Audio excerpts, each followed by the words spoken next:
نقصان کې دغه نر او ښځه سمه خپل علم وکړي نه یې بل ته دا خلک خوشاله دي په دې چې د لومړي ځل لپاره په سیمه کې د نجونو او هلکانو لپاره داسې دیني مدرسه پرانیستل کیږي چې زده کوونکو ته به د دیني زده کړو ترڅنګ د عصري زده کړو زمینه هم برابروي.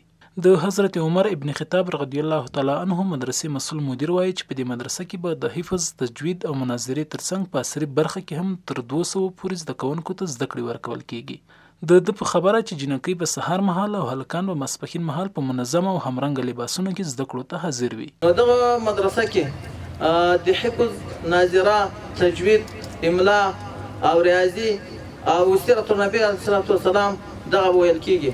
هغه د امارت اسلامي نصاب او سره په بعضې د موږ کوم ضرور بولو هغه مسائل بدلته دغه د کلي وړې نجونې او هلکان زده کوي. ځای خلک وایي چې زموږ په سیمه کې د زده کړو لپاره بل داسې مرکز نه و چې زموږ نجونو او هلکانو ته په دیني او عصري برخه کې زده کړې ورکړي. د دوی په خبره موږ آماده یو چې په مادي او معنوي لحاظ د حضرت عمر ابن خطاب رضی الله تعالی عنه له دیني مدرسې سره همکاري وکړو.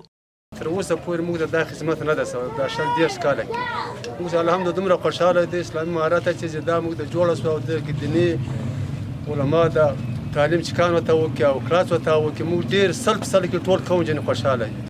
غونډې ته راغلي دیني علماو هم د علم پر ارزښت خبرې وکړې او د سیمې له خلکو یې غوښتل چې خپل اولادونه د زده کړو مرکزونو ته ولېږي ترڅو یې له تاسو سره دیني او دنیوي ژوند ښکلی شي.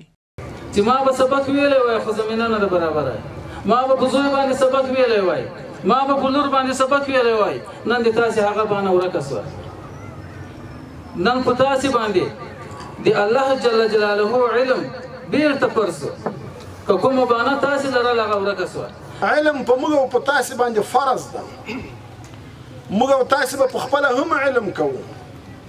په موږ او په تاسې باندې د خپلو بچیانو دا حق ده چې علم به ور زده کوو. په دې وروستیو کې چې چیرته هم د نجونو او هلکانو د زده کړې لپاره مرکزونه پرانیستل شوي د سیمې د خلکو له لوري له تود هرکلي سره مخ شوي دي.